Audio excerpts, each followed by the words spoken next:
Sir हे जे बाकीचे इतर ड्रॉज निघतात तर त्याच्यावरती काही अंकुश ठेवता येणार नाही का? आपण त्यावरती लॉटरी टॅक्स आणलेला आहे.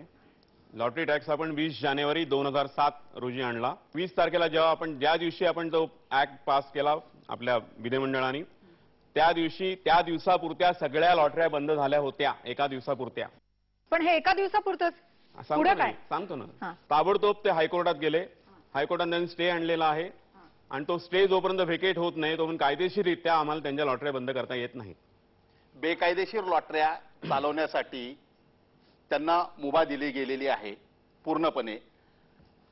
तो स्टे आणि या गोष्टी म्हणजे लॉटऱ्यावरती टॅक्सची गोष्ट आणि अनधिकृत चालवण्याच्या लॉटऱ्या या वेगळ्या गोष्टी आहेत. या दोन विसंगत गोष्टी आहेत. स्टेच्या हिशोबामध्ये आहे. तो कशावरती आहे तर ते लोक टॅक्स भरत नाहीत म्हणून. पण टॅक्स न भरता अनधिकृत चालवतात आहेत त्याच्याबद्दल काय?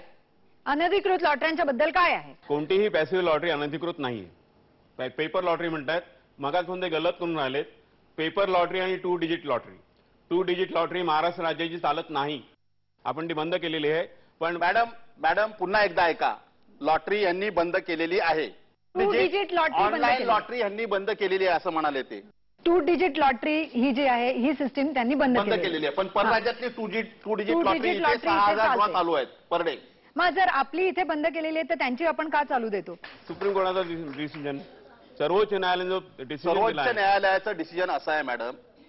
बिहार एंटरप्राइजेस आणि गव्हर्नमेंट ऑफ यूपी ह्याची ही जजमेंट कॉपी आहे. त्याच्यामध्ये क्लिअर कट लिहिलेलं आहे 1998चा लॉटरी कायदा हाच कायदा मानला जाईल. राज्याने जरी ह्याचे रूल्स बनवले तरी हा कायदा मोडता कामा नये. हा कायदा न मोडता रूल बनवून तुम्ही लॉटरी चालवू शकता. पहिली गोष्ट म्हणजे राज्य जर गरीब असेल तर महसूल मिळवण्यासाठी तुम्ही लॉटरी चालवा. आपलं राज्य गरीब आहेत का? नाही, महाराष्ट्र सदन आहे. होय, गरीब आहे आपलं राज्य. आपलं राज्य त्यांच्या मताने गरीब आहे. कम्पॅरेटिव्हली नॉर्थ ईस्ट पेक्षा आपलं गरीब आहे का? नाही, नक्कीच नाही. मग जर नसेल तर लॉटरी चालवण्याचा वाप हो का? डान्स बारची बंदी आर पाटलांनी आणली. तिकडनं रिव्हेन्यू मिळत नव्हता का? तरी पण आर पाटलांनी का डान्स बारवरती बंदी आणली आणि लॉटरीपेक्षा जास्त रिव्हेन्यू मिळत होता तिथे? हा पॉइंटही आहेच की रेव्हेन्यू मिळतो. हेच एक राज्यातले सगळी गरीब जनता झटपट श्रीमंतीच्या आमिषाने दर 15 मिनिटाला दिवसभर लॉटरी खेळते. आणि हे सुशिक्षित IPS IAS अधिकाऱ्यांना जे बसले तिथे लॉटरी विभागामध्ये ते खेळताना बघून फार चांगलं वाटत असेल का? किंवा आपल्याला चांगलं वाटेल का मॅडम? कुठेतरी गोरगरीब जनता किंवा विद्यार्थी हे पण जर शासनाला रिव्हेन्यू जमवायचा असेल ना तर शासनाने कायदेशीर दरोडेखोर तयार करावेत. गरिबांच्या घरावरती त्यांनी दरोडे घालावेत आणि तिकडनं पैसे जमा करून कायदेशीररित्या रेव्हेन्यू हा शासनाच्या तिजोरीमध्ये त्यांनी जमा करावा. परंतु मग असं 2 डिजिट लॉटरीवाल्यांना परराज्यातल्या आपल्या इथे का परमिशन? गोखलेजी, सुप्रीम कोर्टाचा डिसिजन त्याशिवाय काही नाही, पर्याय नाही. जोपर्यंत आपण आपली बंद करू. परंतु आपण याच्या विरुद्ध कुठेतरी आवाज उठवण्याचं काम करणार आहात. मॅडम, सुप्रीम कोर्टाने डिसिजन दिलेलं आहे कायदेशीर लॉटरी इथे तुम्ही चालवा. मग 1998 त्याच्याबद्दल यांनी प्रयत्न तरी केलाय काय? फील्डवरती येऊन माननीय गोखले साहेबांना विचारा, फील्डवरती येऊन कधी लॉटरी खेळताना बघितलंय का कुणाला? सर, आपण फील्डवर केले का? नाही. मग फील्डवरती जावा आणि प्रत्यक्षामध्ये काय चालतंय ते पाहा. मी तयारी आहे ना, नानासाहेब जाऊन बघायचे. मी आपणाला महाराष्ट्रातल्या प्रत्येक राज्यामध्ये प्रत्येक गावामध्ये घेऊन जातो. आपल्या केसाला पण जरी धक्का लागला किंवा कुठच्या लॉटरी माफियांनी काय केलं, माझी संघटना आपल्या पाठीशी उभी आहे. फक्त ही बेकायदेशीर चाललेली लॉटरी ही महाराष्ट्रातून घालवून टाका आणि महाराष्ट्रातल्या गरीब जनतेचा पैसा हा परराज्यामध्ये मी जाऊ देणार नाही. नानासाहेबजी, आता आपण बोलताना लॉटरी माफिया हा शब्द वापरला तर आम्हाला आता सगळं अटेन्शन आमचं त्या माफिया शब्दावरती केंद्रित झालं. बरोबर आहे. तर हे माफियाज कसे निर्माण झाले? माफियाज निर्माण करण्यासाठी काही शासकीय अधिकारी पण त्यांना संबंधित आहेत आणि त्याविषयीचा सगळ्या गोष्टी या सगळ्या CID कडे वर्ग झालेल्या आहेत. स्टेट CID त्याची चौकशी करते. त्या चौकशीतनं एक माणूस बाहेर पडेलच व्यवस्थित अप टू डेट मध्ये आणि त्यावेळेला कळेल की त्याच्यामध्ये कोण कोण आहेत. आत्ताच जर सांगितलं तर ते सगळं लपेटून पळून जातील. त्यासाठी मी शासनाला निवेदन देऊन सांगितलंय की पहिली त्यांची पारपत्र जमा करावी. येस, कारण ते इकडनं परदेशामध्ये जाऊ नये. देशात असतील तर कुठेही शोधून काढतील महाराष्ट्र पोलीस. मोरे साहेब, आपल्या लॉटरी माफियाज विषयी काय मत आहे? थोडक्यात सांगायचं काय, हा जो आहे हा सगळं सरकारच्या दृष्टिकोनातून एक वेगळ्या प्रकारे पाहण्याचा हे आहे भाग. लॉटरी माफिया नानासाहेब कुठे पाटील यांनी आत्ताच मला वाटतं आजच मला समजलेलं आहे. आमचा ट्रेड हा सुशिक्षित मॅडम एक मिनिट मी सुशिक्षित लोकांना रोजगार मिळवण्यासाठी ऑनलाईन लॉटरीची निर्मिती झालेली आहे. आज सरकार रोजगार देऊ शकते का? इथे उपस्थित प्रेक्षकांना माझा हा प्रश्न आहे. नाही देऊ शकत ना. मग सरकारने म्हटलं ठीक आहे, या ना त्या कारणाने लोकांना रोजगार मिळतोय. अशिक्षित लोक पेपर लॉटरी विकत होते. ऑनलाईन लॉटरी का आली? तीच आहे. तीच पेपर लॉटरी आज ऑनलाईनच्या माध्यमातून इंटरनेटद्वारे. आता आपण बरेच वेळा हे दोन शब्द वापरतोय, पेपर लॉटरी, जी आपल्या सगळ्यांना माहिती आहे की आपण जातो आणि तिकीट घेतो. लॉटरी विक्रेता तिकडे असतो. आपल्याला ज्या सिरीजचे जेवढी तिकीट हवे तशी आपण ती घेतो. 10 रुपयाची किती, आपल्याला जर अजून जास्त सिरीजची घ्यायची असली 100-200 तरी आपण घेऊ शकतो.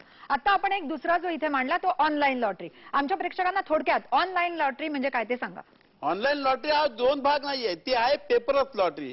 पण तिची फास्ट विक्री कशी व्हावी आणि त्या माध्यमातून मोठ्या प्रमाणात महसूल कसा मिळावा म्हणून ऑनलाईनची निर्मिती गेली. नानासाहेबजी, आमच्या मॅडम प्रेक्षकांना पेपर लॉटरीमध्ये एक लिमिटेशन येतं. तुमच्याकडे असलेला जेवढा स्टॉक आहे तो तेवढाच विकला जातो आणि त्याच्यामध्ये विक्रेताही समाधानी असतो आणि खेळणाराही समाधानी असतो. कारण खेळणाऱ्याचे जास्त पैसे त्याच्यामध्ये गेलेले नसतात. ऑनलाईन लॉटरीमध्ये तुम्ही 11 रुपयापासून 10 लाखापर्यंतचा गेम एका कॉम्प्युटरवरती तुम्ही खेळू शकता. म्हणजे तुम्ही फास्टली कफल्लक व्हा आणि ते पैसे आमच्या घशात जाऊ द्या. डॉक्टरांनी दारू किती प्यावी याचा एक लिमिट दिलेला आहे. त्यांनी पुरी दिवसात बॉटल पियावी असं लिमिट दिलेलं नाही. तर ज्याने त्याने ठरवायचं आहे ते माझा किस्सा बकेट किती मोठा आहे. पण त्याचा अर्थ रोजगार द्या, पहिला रोजगार द्या, आमची मागणी आहे. बाळासाहेबांनी पण सांगितलं होतं. बाळासाहेबांनी मॅडम पेपर लॉटरी आंधळे, लुळे, पांगळे म्हणजे जे अपंग होते, फिजिकली हँडिकॅप लोकांना कुठेतरी व्यवसाय आज मिळावा तुम्ही मला या दाखवा संकल्पनेतून सुरू. कुठचा आंधळा टर्मिनल घेऊन एखाद्या दादरच्या पुलावरती लॉटरी विकताना मला दिसतोय का? हा कुठचा म्हणजे ही एखादा employment जी आहे अपंगाच्या ती- स्टॉलवरती यांनी लॉटरी दिली आहे का? नाही. ह्या लोकांनी 50-50 हजार रुपये डिपॉझिट घेऊन आज 15,000 टर्मिनल गुणिले 50,000 हिसाब करा मॅडम. मला इथे एक 10,000 कळू दे की किती टर्मिनल्स आहेत मला सांगा. 25,000 टर्मिनल आहेत. आणि 25,000 टर्मिनल्सना ह्यांच्या म्हणण्याप्रमाणे मल्टिप्लाय करा म्हणजे किती महसूल तुमच्या इथे आले. टर्नओव्हर व्हायलाच पाहिजे. मॅडम 6,000 ड्रॉ गुणिले 11 रुपये. एका ड्रॉ मध्ये 11 रुपये खेळला एखादी व्यक्ती. 6,000 गुणिले 11 रुपये गुणिले किती? 25,000 टर्मिनल. 66,000 गुणिले 25,000. 25,000. तर रोजचा टर्नओव्हर 165 कोटी रुपयांच्या वरती जातोय. याच्यावरनं तुम्ही विचार करा की त्यामध्ये किती महसूल शासनाला मिळतोय. महाराष्ट्र राज्याचा पैसा लुटला जातोय परराज्याच्या लॉटरी माफियांकडून आणि शासनाला महाराष्ट्राच्या किती महसूल मिळतोय मोरे साहेबांनी दाखवून द्यावा मला. गृह शून्य. खात्याचा संबंधित प्रश्न आहे. आमचा तो संबंधच नाहीये. मोरे साहेब तुम्ही लॉटरी विभागाचे सरकारी कर्मचारी नाही आहात. तुम्ही एक संघटना चालवतायत. लॉटरीच्या विक्रेत्यांविषयी तुम्ही बाजू मांडा. जे विक्रेत्यांना त्रास झालेले आहे त्याविषयी बोला. मी समाजाला झालेला त्रास बोलतोय त्यामुळे तुम्ही ती गल्लत करू नका. आपण आत्ताच इथे मुद्दा मांडलात की विक्रेत्यांचा जो त्रास आहे तो आपण मोरे साहेबांच्याकडनं ऐकूया. मला जरा विक्रेत्यांचा त्रास त्यांना काय होतो ते सांगा. आणि दुसरी गोष्ट म्हणजे आता समजा उद्याला मला लॉटरी विक्रेता व्हायचा आहे तर मी काय काय केलं पाहिजे, ती प्रोसिजर काय आहे ती सांगा. कोणाला तो परवाना दिला जातो किंवा काय होतं ते सांगा आम्हाला. सध्या स्थितीत तर परवाने कोणालाही दिले जात नाहीये. याचा अर्थ- पण 3x3चे स्टॉल, 3x3 स्क्वेअर फीट मध्ये स्टॉल लावून तुम्ही बसू शकता. बरोबर आहे. महानगरपालिकेचंही आता म्हणजे पहिलं कुणीही बसू शकतं का? कोणी कुठेही बसू शकतो पण तिथे गर्दीच्या ठिकाणी बसू शकत नाहीये. शेवटी युनियन काय काम करते. नाही आम्ही एवढे असे पण म्हणजे पानवाले जसे असं घेऊन ठेला घेऊन फिरतात बसतात, तसं बसू तसे पण शकता. ते लॉटरीवाले फिरताना आम्ही बघितलेले. गळ्यामध्ये अडकून गळ्यामध्ये फिरत होते. अडकून एक फिरत काळ होते. होता तसा. हो. बाळासाहेबांनी वाचवलेला लॉटरीचा तो.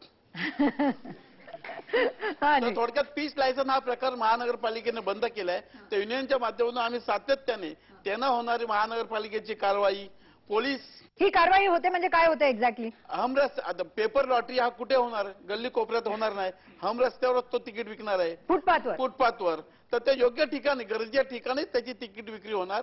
बिल्डिंगच्या पाठीमागे बसा, नॉन वॉकिंग पार्किंगवर कुठे तिकडे होऊ शकत नाही. अशा वेळेला त्याची लॉटरीची तिकीटं घेतली जातात आणि जसं बाकीच्या लोकांच्यासाठी म्हणजे त्यांचे जे मांडलेले असतात सगळं स्टॉल्स असतात ते सगळे उचलून घेतले जातात. तसंच या विक्रेत्यांचं तसंच पण आहे. घेतले आणि ते जातात. आम्ही आणि मग सोडून त्याच्यानंतर ते तुम्हाला सोडून सोडून आणायचं. आणायचं असते. आणि शेवट पोलीस त्यांच्यावर हॉकर चार्ज मारतात. मग कोर्टात केस उभी राहते. तिथून त्यांना सोडवणं याच गोष्टी युनियन करू शकते.